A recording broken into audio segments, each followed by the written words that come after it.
Il faut protéger le Ghana.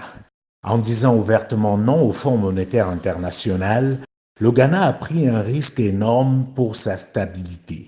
Les puissances qui se cachent derrière les institutions de Bretton Woods veulent le faire payer.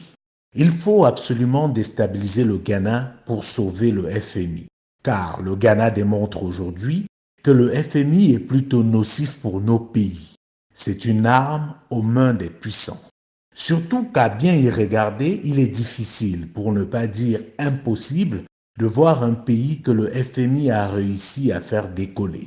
Au contraire, son passage laisse toujours des ravages. Sans le FMI, le Ghana a pu lever sur la scène internationale 20 milliards de dollars, pratiquement 20 fois ce que lui proposait le FMI qui lui avait un plan d'1 milliard de dollars. Et ceci avec un taux d'intérêt hyper intéressant et sans les contraintes infantilisantes du FMI. Ce pays est aujourd'hui sur la bonne voie. Deuxième producteur d'or en Afrique, le Ghana est devenu récemment un important producteur de pétrole. Si on ajoute à cela son rang de deuxième producteur mondial de cacao, on a des ingrédients solides qui font du Ghana une référence. Mais comme par hasard, peu de temps après s'être délivré du FMI, le Ghana voit ressurgir un vieux démon de la division en son sein. Certains activistes situés à l'est du Ghana demandent la sécession, prétestant qu'avant la guerre mondiale, ils appartenaient à l'Allemagne et s'autoproclament le Togoland.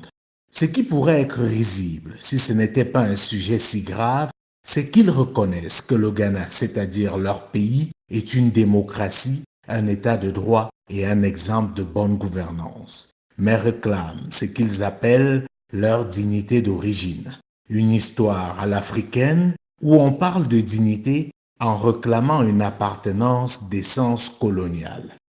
Comme le Cameroun, le Togoland, qui était sous protectorat allemand avant la guerre, a été reparti entre la France et la Grande-Bretagne après la défaite allemande. La partie française deviendra le Togo après son indépendance et la partie anglaise sera rattachée au Ghana après un référendum.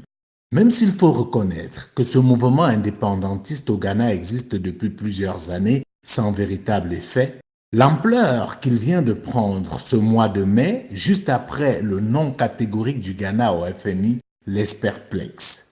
La méthode est simple, diviser pour mieux régner, freiner le développement du Ghana pour éviter de laisser prospérer la réalité qui est qu'avec le FMI, c'est impossible de se développer.